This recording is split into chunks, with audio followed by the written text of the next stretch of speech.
क्रांतिज्योती सावित्रीबाई फुले यांची आज जयंती।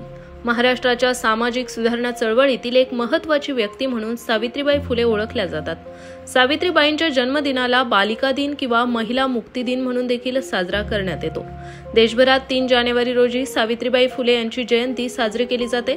तसेच मुलींसाठी पहिली शाळा उघडून शिक्षणाची दारे खुली केली आणि आज त्यांच्यामुळेच देशातील महिला विविध क्षेत्रात प्रगती करत आहेत।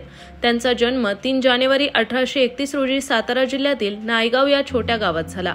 वयाच्या 9व्या वर्षी त्यांचे लग्न ज्योतिराव फुले यांच्याशी झाले।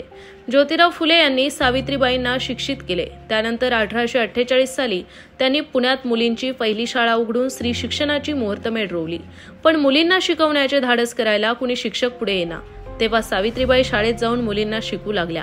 यावेळी त्यांना समाजाच्या मोठ्या रोषाला सामोरे जावे लागले, मात्र तरी त्यांनी आपले कार्य सुरू ठेवले। स्त्री शिक्षणासोबतच सावित्रीबाईंनी अनेक रूढी परंपरा यांच्यामध्येही सुधारणा केल्या। त्यांनी विधवा महिलांसाठी पुनर्विवाहाचा प्रचार केला, बालहत्या प्रतिबंध गृह स्थापन केले। आपल्या काव्यांतून स्त्री शिक्षण, सामाजिक परिवर्तन आणि समानतेचा संदेश दिला। सावित्रीबाई या पहिल्या महिला शिक्षिका, समाजसुधारक आणि लेखिका म्हणून देखील ओळखल्या जातात। सावित्रीबाई स्त्रियांना मदत करण्यासाठी उत्साही होत्या आणि त्यांना विधवा आणि त्यांच्या मुलांची काळजी घ्यायची होती। त्यांनी कोणताही भेद न करता सर्व स्त्रियांची समान काळजी घेतली। 24 सप्टेंबर 1873 रोजी सावित्रीबाई आणि ज्योतिबा फुले यांनी सत्यशोधक समाजाची स्थापना केली। या केंद्रासाठी सर्वात जास्त बांधिलकी असलेली स्त्री म्हणजे सावित्रीबाई। या संस्थेने हुंडा किंवा पुरोहितांची गरज न घेता माफक शुल्कात लग्न केले।